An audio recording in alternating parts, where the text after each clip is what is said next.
Hello everyone, welcome to this video for the students of class 9, subject English, the book Beehive, and this is the second poem given in this book, Wind.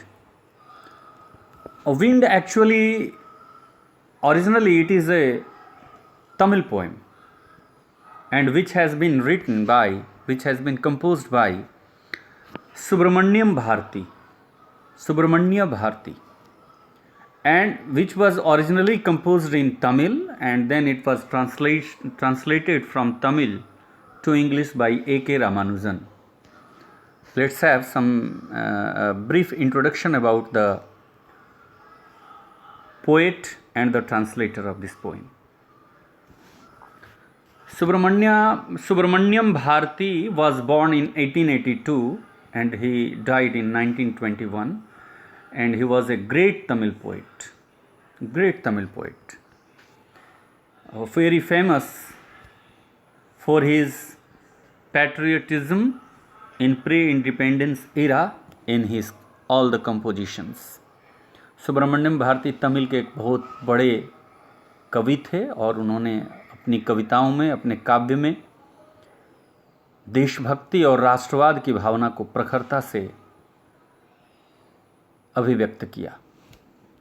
A.K. Ramanujan is a Kannada and English poet and well known throughout the world for his translation of classical and modern poetry. A.K. Ramanujan Kannada और अंग्रेजी भाषा के कवि हैं और उन्होंने अनेक प्रतिष्ठित कविताओं और अनेक आधुनिक पद्य का अनेक भाषाओं में अनुवाद किया है. ये जो वर्तमान अनुवाद है ये तमिल से इंग्लिश में है. In this video we shall study the translation of the poem, exact translation of the poem, and in the next video we will analyze the different aspects of the poem and do the questions and answers which have been given in the exercise. So in this video we shall just learn the exact translation of the poem. So let's start.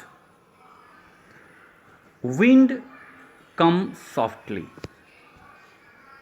Wind come softly. हवा तुम आओ लेकिन धीरे से आओ. हवा तुम आओ लेकिन धीरे धीरे आओ. Don't break the shutters of the window. Don't break the shutters of the window. तुम विंडो के शटर्स को, तुम खिड़कियों के दरवाज़ों को, खिड़कियों के पल्लों को मत तोड़ो. Don't scatter the papers. तुम कागज़ के पन्नों को छितराओ मत. Don't throw down the books on the shelf. Don't throw down the books on the shelf. तुम आलमीरे के ताखे पर रखे पुस्तकों को तुम फेंको मत. There, look what you did. देखो वहाँ तुमने क्या किया. You threw them all down. तुमने उन सभी को नीचे फेंक दिया.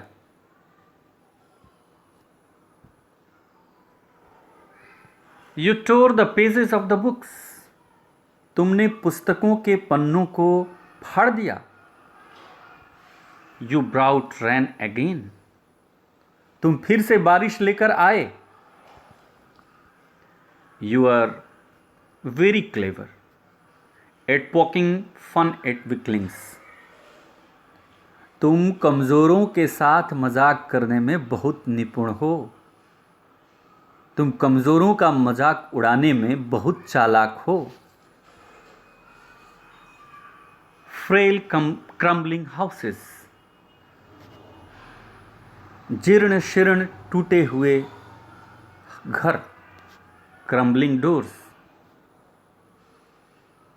टूटे हुए दरवाजे. Crumbling rafters. कमज़ोर बल्लियाँ. Crumbling woods. क्रम्बलिंग वुड, कमज़ोर लकड़ियाँ. क्रम्बलिंग बॉडीज, कमज़ोर शरीर, क्रम्बलिंग लिव्स, कमज़ोर जीवन, क्रम्बलिंग हार्ट्स, कमज़ोर हृदय। The wind god winnows and crushes them all. The wind god winnows and crushes them all. वायु देवता क्या करते हैं? इन सबों को विनोज करते हैं, ओसाई करते हैं, और ओसाई करने के बाद सबको चूर चूर कर देते हैं। ओसाई करना आप समझते हैं? ये देखिए तस्वीर, गांव में आपने देखा होगा, you must have seen these scenes while the workers at the field winnow to separate the grains from the chaffs separately. To separate them, winnow is done. So wind god, वायु देवता, हवा के देवता क्या करते हैं कि कमज़ोर चीज़ों को विनो कर देते हैं। विनो मतलब ओसाई कर देते हैं, एंड क्रश देम ऑल, और जो बच जाता है सबको क्रश कर देते हैं, उसको चूर कर देते हैं, नष्ट कर देते हैं।